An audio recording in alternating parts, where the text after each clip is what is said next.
Hi ළමයි, welcome back to my YouTube channel. මං අද ගමනක් ගියපු නිසා මට හිතුණා පොඩි vlog එකක් කරන්න ඕනේ කියලා. ඉතින් මේ තියන්නේ මගේ outfit එක. ඉතින් එන්නකෝ යන්න. මං අද කොහෙද ගියේ කියලා කියන්න. මට university registration ඇවිත් තිබුණා. ඉතින් ඒ නිසා මට ඒකට අවශ්‍ය කරන වැඩ ටිකක් කරගන්න මම ටවුන් එකට යන්න තමයි මේ හරියට ලෑස්ති වෙන්නේ. ඉතින් ගෙදරින් යනකොට නම් මං හිතාගෙන ගියේ ස්කූල් එකටත් ගිහිල්ලා ස්කූල් එකිනුත් කරගන්න තියෙන වැඩ ටික කරගෙන ටවුන් එකෙන් කරගන්න තියෙන වැඩත් කරගෙන ගෙදර එන්නම් කියලා. හැබැයි මට ටවුන් එකට ගියාට පස්සේ ටිකක් කම්මැලි හිතුණා. ඒක නිසා මං ඉස්කෝලේට යන්නේ නැතුව ටවුන් එකෙන් කරගන්න තියෙන වැඩ ටික කරගෙන ගෙදර ආවා. ඉතින් මම මේ මුලින්ම යන්න හදන්නේ ස්ටුඩියෝ එකට. මොකද යුනිවර්සිටි රෙජිස්ට්‍රේෂන් එකට ෆොටෝස් ගහන්න ඕනේ. ඒක නිසා ඒ වැඩේට තමයි මම දැන් මේ යන්න හදන්නේ. මට තියෙන්නේ කොට කොණ්ඩයක් නිසා මං කොණ්ඩේ ගලවගෙන තමයි ගියේ. හැබැයි බස් එකේ යනකොට නම් මං ඒ කරේ මෝඩ වැඩක් කියලා මටම තේරුණා. මොකද හුලම් පාරේ සැරට සම්පූර්ණම කොණ්ඩේ මගේ මූණේ තමයි තිබුණේ. ඉතින් මේක මගේ first YouTube වීඩියෝ එක. මේකේ චූටි අඩුපාඩු තියෙනවා ඇති. හැබැයි ඒ දේවල් ගණන් ගන්න එපා. ඊළඟට කරන වීඩියෝස් වල චූටිම අඩුපාඩුවක්වත් නැති වෙන්න මං වීඩියෝස් අරන් එන්නම්. මම රෙඩි වෙලා මගේ බෑග් එක රෙඩි කරගත්තා.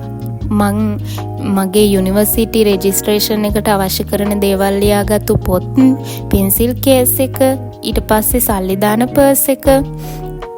අහස ෂුවර් එකක් නැතුව තිබුණ නිසා මං කුඩෙත් ගත්තා. අවුවටයි වැස්සටයි දෙකටම හොඳයිනේ. ඊට පස්සේ කොණ්ඩ කඩාගෙන ගියපු නිසා හෙයා බෑන්ඩ් එකයි පනාවයි දෙකත් ගත්තා. ෆෝන් එකේ charge එක බහින නිසා chargerෙත් යන තැන අරගෙන තමයි මම යන්නේ. ලේන්සුවක් දාගෙන බෑග් එක රෙඩි කරගත්තා. මේ තියන්නේ මගේ ෆයිනල් අවුට්පුට් එක. ඉතින් එන්නකෝ යන්න මාත් එක්ක දැන්. පාරේ යනකොට වීඩියෝ කර වටපිට බල මෙහෙම හිමීට ගිහිල්ලා බස් එකට යනකොට මාර වැඩක් තමයි මට උනේ. මට බස් එක ඈතින් එනකොට දුවගෙන තමයි යන්න උනේ. ඒ නිසා බස් එක ඈතින් එන වීඩියෝ එකක් නම් ගන්න බැරි වුණා. කොහොම හරි දුවගෙන හරි බස් එකට ඇවිල්ලා ජනේලේ අයින ෂීට් එකක් ළඟ මම ඉඳගත්තා. ඉඳගෙන මේ පරිසරයේ දිහා බල මන් දැන් මේ යන්න තමයි හදන්නේ. මේ බස් එකේ ජනේලේ ළඟ ෂීට් එක ඉඳගෙන යන්න මම හරිම කැමතියි. මොකද මේ බස් එක යන්නේ අපේ ගම මැද්දෙන්. ගමේ ලස්සන කොළපාට පරිසරයත් එක්ක කල්පනාවක් දාගෙන යන එක මගේ මනසට මාරම සුවයක්.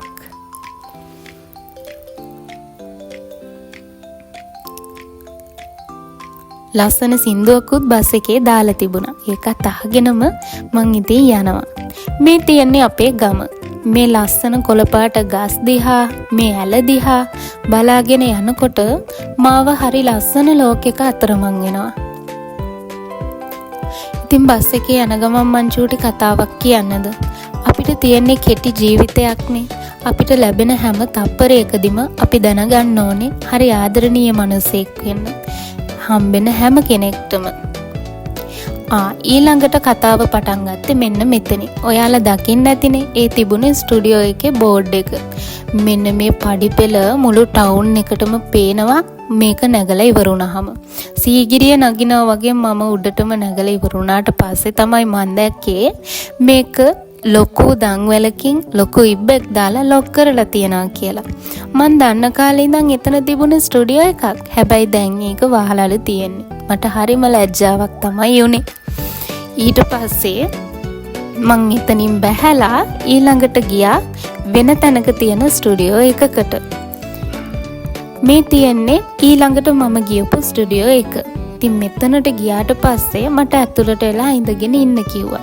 ඉතින් ඇතුළට වෙලා ඉඳගෙන චූටි කල්පනාවකුත් දාගෙන ෆොටෝ ගහන අංකල් එනකන් මං එතන තිබුණු බෙන්ච් එක ඉඳගෙන හිටියා. මං ෆොටෝ ගහන්න එන්න කලින් එතනට චූටි නංගි කෙනෙක් ඇවිත් හිටියා ෆොටෝස් ගහන්න. එයා නම් ID ෆොටෝස් ගහන්න තමයි ඇවිත් හිටියේ. ෆොටෝ ගහලා ඉවරුණාට පස්සේ මම එළියට ආවා. ඉතින් එළියට ආවට පස්සේ මට හිතුණා අයිස්ක්‍රීම් එකක් කන්න ඕනි කියලා. මම ගොඩක් දවස් ඉඳන් හිතාගෙන හිටියා අර එලිෆන්ට් හවුස් එකෙන් ගහපු අලුත් අයිස්ක්‍රීම් එක කන්න. ඒ අයිස්ක්‍රීම් එක හොය හිටපු හින්දාද කොහෙදෝ මට එකපාරම බලපු ගමන් මෙතන ඒ අයිස්ක්‍රීම් එක පේන්න තිබුණේ නැහැ. ඒ නිසා මේක ගන්නවා කියලා හිතාගෙන ඒ අයිස්ක්‍රීම් එක අතටත් අරගෙන ආයෙ චුට්ටක් එහාට මෙහාට අයිස්ක්‍රීම් ටික පෙරලලා බලනකොට මට ඒ අයිස්ක්‍රීම් එක හම්බ වුණා. මට හරිම සතුටුයි. මොකද මම හොයන එක හිටියේ. ඊට පස්සේ මම ඒ ෆ්ලේවර්ස් දෙකෙන් අයිස්ක්‍රීම් දෙකක් ගත්තා අම්මටයි මටයි දෙන්නටම. මට පුදුම සතුටක් ඒ අයිස්ක්‍රීම් එක දැක්කහම. මේ අයිස්ක්‍රීම් එකත් අරගෙන තව චූටි බඩු ටිකක් ගන්න තිබුණා. ඒ බඩු ටිකත් අරගෙන මම ගෙදර එන්න ආවා.